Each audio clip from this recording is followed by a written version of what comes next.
Yeah, but moving on to our next article. This one is by Pacific Media Network. It is named Trust in Journalism Under Scrutiny as Pacific Audiences Turn to Social Media. Just a brief summary. Trust in journalism is declining in New Zealand, particularly among younger Māori and Pacific audiences. According to the BSA Trust in News Media 2025 report, many people now rely on social media like TikTok, Facebook and YouTube, which makes it harder to know which sources are trustworthy and risks widening social divides. Award-winning journalist Tim Watkins says the problem goes beyond bias or accuracy. It stems from a lack of representation and connection in newsrooms. He argues that journalists must focus on objectivity, verification, transparency, and care to rebuild trust.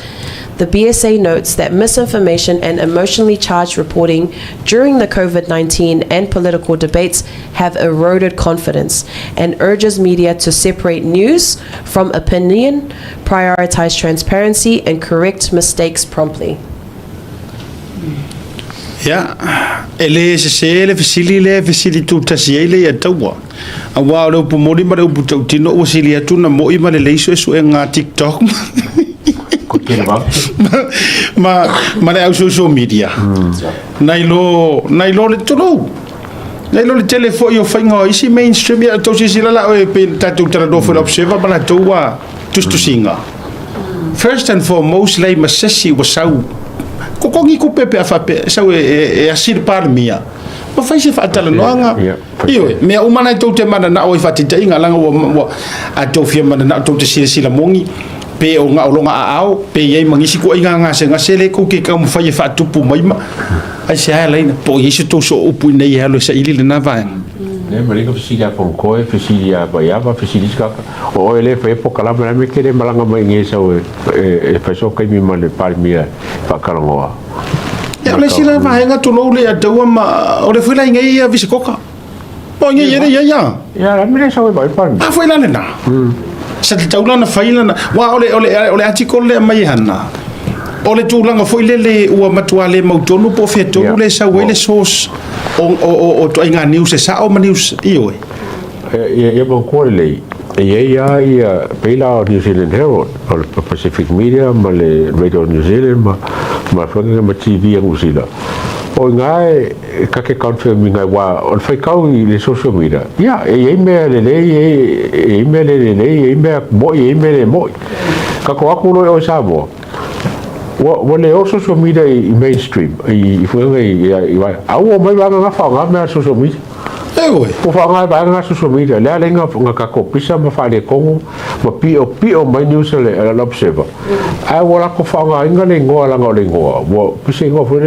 wo leva Yeah. Wa be fa ko nga ka pe fo le Herald ngai. Ka ke vai le Herald. E si ya kroka kong le hero no ka kong se siamia ya kere mo ka ki kilo la observa pe ka kong la observa fa pe o ka minga ia sano ma va ingol ol pepo wa ave ka fa ko nga ya sano ele o le mus pepa o le layer pepa wa ave ka fa ko nga ya sano ba ko fa ko nga ya sano e mo ka pi o pala ka kala nga lu me ko ol pepa e fa nga ele social media la ia e ka wa e nga social media le papel ele nga but awangi o kako takinga e sa o si ba nga o verify maka ko kikiro fa le mela kupu mai le na tonu o le vaenga le na le ta o to ile dei time o Tusitusiga ma vaenga i lungo le social media matula o le mele tupu ona ua le sa o foi ia media na ave ia le fatu tuanga la te to muina nei vanga va pe sa o kala foi dele o le fagu kuanga yo le tunu e ta uro observa ku sa o le ka ke kala ngo kai pe ro pule mang Samoa tu no a tele no man Samoa o ko meki ya ka ko ma fo fa brandi ma le ato taimi o le manu Samoa to va ele ka ke le va ku a me o le anga wa fuang fa pe ka maka alo ma le mau kongu matulanga ona o le fa ma ya le tupu i tangata i tuatu kai pe fera ngus pepa vela pole vai foi le temi le pole ale fa mai o man Samoa wa le a wa ka ko fa inga au foi ping au soka ma au atonu ngai lo de soka mai lengi ere lo ngi la kapi ai ya lo talo to na ta te fia lu ta po ai sea le nga ole ngo mang Samoa o ma kwa la walunga ma walunga e ta tauna ye fa pena foi la va ngale a taula observa e to te angalo ya oe o le matua tele le lapisi le tusitusi bai nei time ai mo moaru lo mafufau ile tauti nga malengoa na tau mafai ai fo ile fionga ya savea sano malifa e fa mapu e ile observa ye na foi time ai mai se na inisi o editors yesa ye pe yo le sta malena muri ne ana nga tai foi na le mana ya keni mtafa ya keni mtafa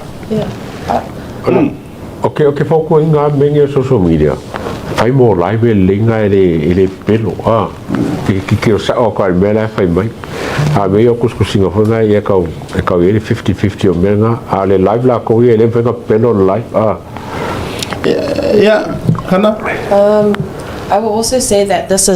is also a universal experience. So in America as well, a lot of people are not, and studies have been done about this in Europe, a lot of people are not trusting mainstream media. So it's an experience commonly shared globally. And some of the reasons, like for example, in America, people have lost faith in media is because these large institutions, considering that America has millions more people than us, these large institutions are now being paid by different businesses who have political interests to develop stories. So the people even feel like they're being lied to because of money, Yes. Money interests. So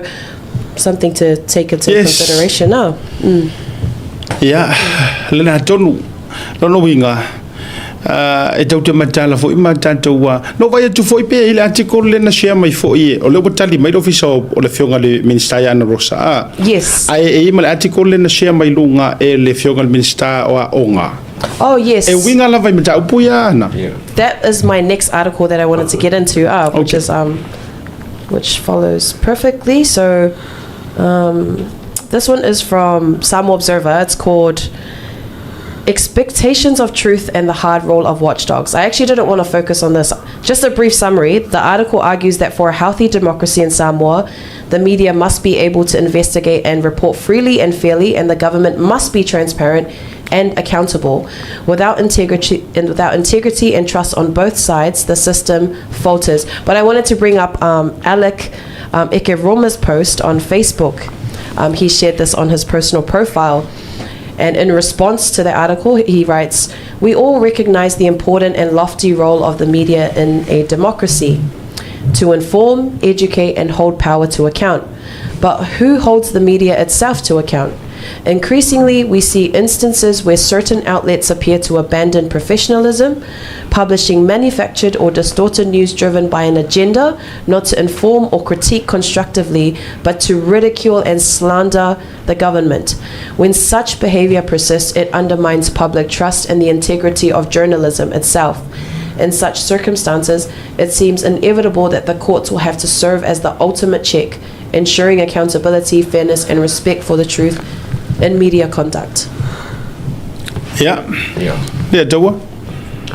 O le mea e linka ko kikilo wa le law society sa afungia Samoa e la ko kula fongo ma la ko fenga fa vai. Sometimes e lo action inga ke lo mea ko kwa ya ai ora nga fonga le officer forward the George le fangi o le mo fa ngai me o George o fisi ke le la ba o la ko nga runga fai. What is the main purpose ala le fenga fa vai ma policies ale George le la fa la ko officer fo le fan mai Australia e fia ba Australia ko nga runga la fai wa ka fenga fangi ko fenga fa vai e fa sala ia se newspaper po se media e le fa maong il fenga ora ko kala mai o la ke ringa la kala le officer ka kala yer malo I fa karwanga o mele kupu e piko kasi whainga o stories here mai o e kakau lai le Jaws o ngā whaingi lako policies e suspend ai pe whaki ai pe abese ai pe e mwhai e se whangange e se nguspe papo se media o ngai lofa ko ese wa fia kuskusinga le Lapuseva e lei fa ko ese Lapuseva ki nganga lo e pio pa ma se e kri fa ai ko fa ko ese Lapuseva a ese me ngara me fa sa wa le fa ko ese visa o me ko nga menge le kaunga o nga ile chos inga ia foringa mai inga ia marosi vanga le wa marosi vanga ka ko le fa fo ka ke fa mo e Samoa Global o le Polynesian radio o le Talamua o le Observer e ka ke o for the first information for le ka kilo po fese me o langa mai o nga ba ka le ka ko nga e po fe me sa ya a ka ko akula nga ba isori e ser karala kusiisi ke se karala kusiisi a se me ala nga kele ba ai kele ma fa le mekas e kasi mo ka po ai fele ya le manyo on mela nga le al chos inga ia malosi le banga le mo ka ko ngi fa o le fa fitauri le etoa o le fa fitauri le tustala ia tatu Samoa o le meo le fucking king afitauri lea knowing it's who you know mana tua mai fo isa le fa vitaia Australia ma le fundings il tulanga o levan tauna ai mana tua me faina fo le ofisa ai le fo kanga oi ale fa fo la masui ma fo o au kuskala ia ma o fa kenkengi tulo wa uia o vaenga aule kango e valid e foi le validate mai mea ia langi ke soma le fionga ia le lua amesene sina Retzlaff ia le tofaya apulu lans polu no and some o foi la ia utanga vaia tipi utanga vaia aule mo mai ko koru le ngisi amesene vaenga le tau te so tanga ai mutu aule mo mai ko koru le ia ona o tamilola ia le na inisio tatu sources ma vai ngai mana tu mai foi o le tele o news ne mo tatu mo na ilo to tele na tu Samoa ai o le mea roile le matou nga ruenga pe e kangore e fa maungia ma ele si ia news o se pula observa le ma se vai nga e nana matou afea o le matou to mo fai o ko mo fai le me se sunga le to e fa manino atu me ia pelo mai na pawana ai tala no lo ya Samoa o mele tupu e fainga ta fo ina faise fainga tangata nei ngai observer lenga o so kanga it's who they know it's not what they know ma vela tato ai vai nei sau ninga i fai mai el tene le o maina mana mesa fai temi fo ile na fai mele le ke take a government or me toleanga o fainga tene unprofessional ai lifo po mai ka vai o tangata ia le tono meia lifo fai e uma na tustala mana to foi o tasi vai nga ko skala sa fai ia le sai ale fionga mingska ya ai ono ele ke roma doctor ai le itula i mai le fainga palo tane le foi na ru fai na tustusinga io na lenga kali ai e o foi na tali foi e tele foi tangata e tau fai le tamaitai le na personal page e fai fili ia ona saula ia o le winga la utala a fa pela o le e o mai kanga ka ma fai mai ke pepelo ma fa sa o meia a o tangata le rely ia ile si office fai nga ruenga e lo ke mai news mai Samoa ia jaula na o me pelo a meia la o mai na o me pelo a meia la le lo winga le ni tafai wala nga o lo te tala no atua e ia na vaenga na le foi sa fa ia le tala ai ono doctor Kiroma e foi le sianga fa sala longa no vai tu foi o tali ia le sunga ia portofaya pa uroi au sangi ia e tele a vaenga sa e tate vai tu foi ia na fa matalang o isi kai mi ka ngo kuskusi mai personal mai ata ua ma pe fa o so mai foi le fo mai tu ro wa foi la na na te sila fia mai tu tonu ilo na to lua e leo o la ka penga mai longo loka ona oso mai role fata il temi fata o mal palo tale na sia mai fo e le sitangat fa mai ia fia vai ku ase o mai la le ri il ko ka ya sia kama wa foi la wona si la fia le ya o la ilo elo na to lua o la ia ile alert na fai longo moa ma vai la tato ye doinga o kanga kaia le tau te vai atu ai e mo ia la le tau e foule le office fa tai le ia Australia ai ale fa foua ma fau kanga kai pe yo tala afionga le tua ai se mea e kakau o nga fa fou it starts from the renewing of our mind. Vai. Ai se me mo fa faulele o lunga I. Mai le whapea ke kuskala ngai o leo i lo mea umara. Ne ai. Ngā le whai a lau kuskala mara li pok. Se isi kaimi. E ke step over le mea e ke le ke kai o elo mara mara. Ame se ke ngira o mainga. Ia, le whai man lope. E o mai a mai mea e le I o e lako mamrama la ke le whai a mai la ke le silfia. Ma ke le lo se mea. O kuskala ia ga li poki al mea whai lau susuenga whai lau li poki. Ai o ki kuskala koe whamasingo koe fia poko. Ole winga le nai lene te whai atu. Ai o lato malama fo I Godfather. Ile ese senga mo le mea o le tusitala. Ma le mea o le tangata whai porkalame whaasoa. A mo mea ngā le kupu. Wale I loa pe fia kuskala pe fia whaasoa.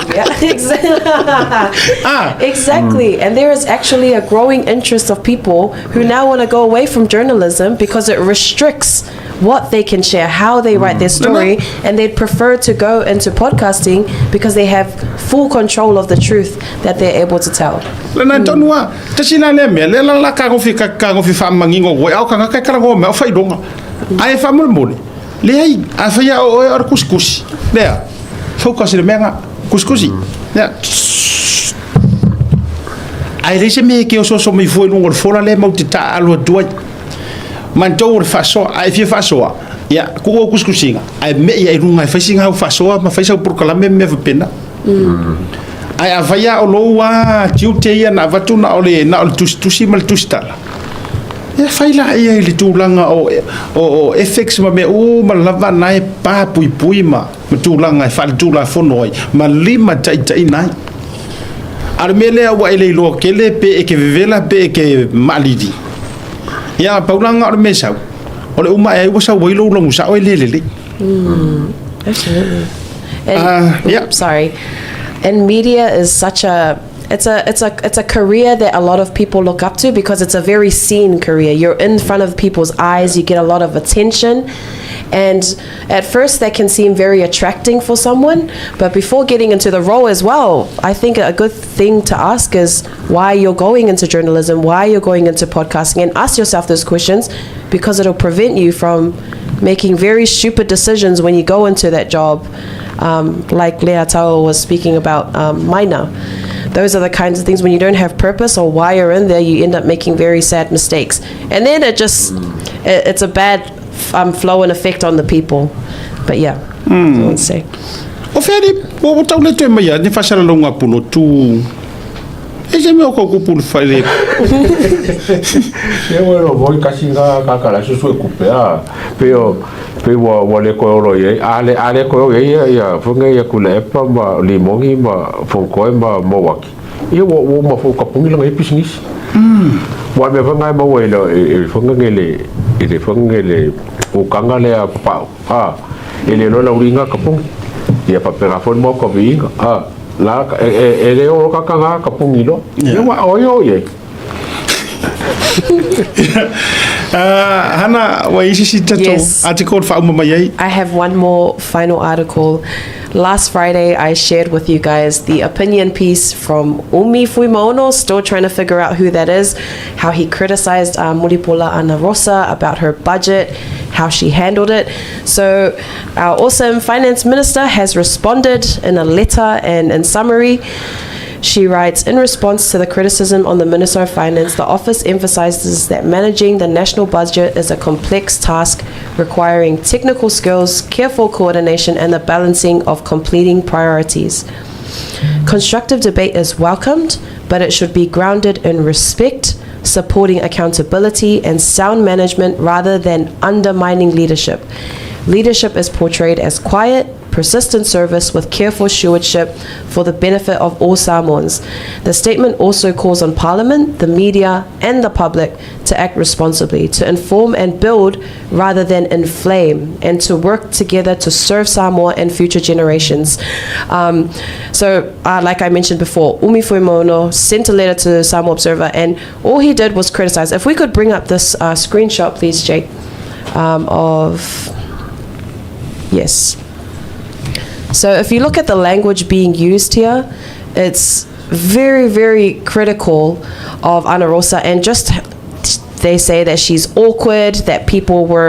they're really undermining her leadership. They're not actually bringing anything forward that's critical of the budget and how it's used. So I really applaud Ana Rosa for how she's responded to this criticism. She did it with respect, and she did it with Samoa and the collective at the forefront of her response. She could have easily responded to that with disrespect, but she didn't. And I really enjoy that. But that's what I wanted to share with our final article. Malo fafjai hana le ataua final words ile article wa mane ole ko tali le fionga le tamatai sui palmia aga o ke le kan pa ile soi ko ka la ngala fa palang yo le sime fo ko pure me fa pengi ole ele le hongo fa ko kalwai sa kaunga nga mai se kala anga ka le fa kala le wa e fa ele observer masale le to report le ka so mo le report e mo fai kaka nga fa nga singo fo de ska ka ala ko ma fo fo Yeah. ala ko ma fo nga fa nga le ngos ka me kiki po singo se fa barbalea po fa so e fo nga ke mo mori mai la ko manga ai fa nga singo ese wa ya ka ya fo mo ngo ya uri po ya ka le mo o ke fa nga ro nga malo po Yeah. o se lo ia po inga ia manga ia la fa kionga wala or ke kira ku la fa kionga e mo kwa maka la fa kionga so you don't know anything about finance ila fa ka ko lo ari ko nga mai ya ole tawurunga na o tatou media watch faftaia hana faftai voi ma ai tau tele i tau ma vai fatasi faftai ole o tatou fairness si o article tatou New Zealand e mana ia fo ile na atono le toya nga le tatou proclamation le to fangu wai le autostala o tele ave sea le to mai nisi o le to utai o nga wenga o Samoa to tele ila to mo watu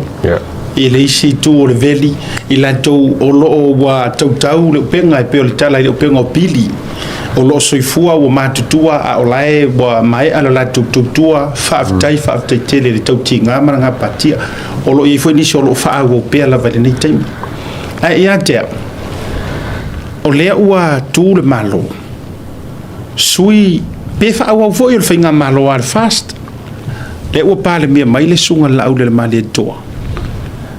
o mai la ia se o tatou ngā ruru e fatasi ma faine me le lei li poti le lalolangi mea ia e saungo mai le pale mea mara sui pale mea malang kapenga o mea ia e la tau te whaai loa mai o mea o leo le a whai li poki mea ngā tau le lalolangi a wā a o la ina au mai fundings matulanga whapena o la usi le fia le lalolangi ona o tau Tusitusiga karo sia la e whai mea ia lenga whai loa mai mai ai a fai o le pauale o le mea lela a matai o le a matai le tau whaaleanga e te lo le tala e kou ki ngai ngai o le upu lea ma le upu tau tino le upu la patai fo i motulo ai mese au kou lea le au fo le fa petati fai atu o le upu la patai le nei mo outou a wai faoso outou o ai lava nai tu o nei mea uma enga uma la tau tai o matutua ai le ropo fesu ele ru manga e kausi o kou ainga a faya o ele te tustala ile observa e folo ku skala au masaulo ko faleanga masau malau ma fau le lei mo le luma na yo o e maseu ainga o po mazani ai a e ata tadi umala lang ai kang e ke kangi masusu nga o io karo sia e fika gi sengi so lang i lo kan to lo kala ye le vaenga no ai tunga wa mai le weekend alanga o le ano wo inkale sila yai ono le tulanga o le tau sio matunu le yato i kalo fai le wali na fa pe no mai mari e tonga mai sava sei tau runga tuaile Oh yeah, that's it. o le no va vai tu ona sen mai le tangata a wo vai tu la pe na wa mai fo si article le observe la final na meia ai wo fiu ke ka wo kilo fo ringo le wali ia ia ona nei te wala hai te tele o te leiloa nei tamaiti tulo a fa punga fa pe mai o le enga o mai o se singa fa kaua ko re ko nga ko rofi Yeah. ai o mai la o mai fo i lele ma wa no vai tu pe ia o le alo o le tofa ia le pule rimonia ia fi lena shei na mengai lunga ia tatia ni ma fo ngai ni si vai nga ai tatu su i le matole ni lengo lena mai le alo fo i o le tunu na mai lunga ina ia fe so ni atuai ia ai o le sila vai nga na o fi lo ai lo ona o le ta o mai yo ma to sa tu paitea a fai foi la fa fo me sa tu paitea o tonu ia na I fa na uia tu lo wa ngi ke o kale lo fu pongi o ka ke ma ku ko ka mai ki o le fu ngo ia le o ia ona fi so tai mai le po le sa o nga wa po le vai nga le to na no mo si fam tala wa fa pe ngo me le ko nga e fa ka uri si vai nga le a ve ko nga o ka ka me ku pe le ko nga le ko fe lo ia ole vai nga na le te ia se o ki o fu se me nga ole me io effetto fu sa tala tu lo la fa fe nga avere ngi ko nga ke le lo tala le sa ko pe ko na se vai te ro to lua o rua ma tu foi ele winga le tu fatoi o te fia mau atoanga ai le la wola ku o fikar ka ka fai ai ko yo fale o wala tu vai tu por fale o le ala langa le fa merkus kusinga ale alo o le ala fa mai wala tu ko yo la ko fale ma fa singor ka le o fale ai foi ai alu tangata mal I tonga fa pe alu se I lo le ai nga ona saule oh isole it's very sad ioi ngara ngi va mai ro kau ka fi la fa fe na fa vale fa pe ta do nei to inga tanga talu winga na le to fa tu la utala o le tele yo tu patatua ole ia ka fi la ole la wo vai tu ai text mai lo mani tanga ta ya ai ta umai la le lo te mana mala ka fio lai ia ole a fa nga tala I la tala le mata upule la nga te o lo te vai tunga ole ia ile tanga tau te so tanga ia I le mata upule le ina fa na wia tu lo no winga la se umano sa ile lia au le lo la pole ale tu le no le nei e to tolu afe le I tonga alu mare tangata ai fa ngofo I da uri e sa fa era uri mo kwale ya ofisiri na to puro ma fofa o matua over tele le lua ta mai male ave fa pende yo le nei e solo mare tangata le ai pena lua po ina no wa ka po ngo melor ka ole number plate to ta valle ofisili le te fi ofisili ai e me ngare po esko wa ka fai ka nga I se po la lua ka nga le ai ru mare ie pero pa kasi wa fatu pe fa pe o sao nei me o fai a fa pe o to inga vai nga na ona e fai rolia fa mo la se po la so wa ka o mari konga wa nga ngai kongia mai lunga se o sa mo ele o Afrika e fie será 1 million de populations pe ti tango foi fa pe e se po la le to ta vale number plate wa nga run na se mo uma me le botu ola sa ingia ngumela ke fongi sa soka ye a kai mi ngi mari e ko o fio ko mi ke fongi mole ya se ta to va ya tu po fe tu o patatua talo si fo ya se e tonga nai lo le o to matua ole winga na le te fie lo fa taila le o mo so ta inga se mo ko confirm mai po se ie ko se so solo vai para o te ko ngame na matu ter no to pe na o tele I ya o tele so ngai tu le vanga le ale na to no lo tu fa tuai po se ie fo le si la fia na yo lo matua o le fa ka mo se fa la velavi ia po se ia foi le nga ele o lo ale o but ia se ta to e sa ili le vainga le ona o batua le o tonga lo tele mo su era ori ia se mai fe misera kala wa ka ngo mai dunga fam kala mai dunga to ia en media okay wa la valta to pokla me le vanga fef io mo o to ia na to wa siri mai tulanga o le a foi le vainga foi le to mai tai le sa le o fa o fa lo to fale le fa se a ma tu langa na ile minister ma fenga malo o le polenga va tu fa pene lunga se va tu on sai me o tofi fe le ha ke roi mo video ni sia o so e o fo mo vili mai ku pai ya uma kuranga uma wa tatu fans tau ta fiofi mai me le o fielo le o manu manunga o manunga e wona e ia vai ngai fa lo toi fale le tulang tau te manu fo ile ai le se mela wa ata o tia o tu no to lo la ia po mai le tau le ma tele fo tala le ngai ia ma so na fai fua la o fa ilo ile fio ngai le minister la fo fa ilo ile tai ma la to fo ta o to le ia ile la to wa sa idi linga ma vai nga fa pena ioi mole sir fiel to tele ya taurungan program ini taua hana isole people rum hasangi mo fako ese ya nga confession confession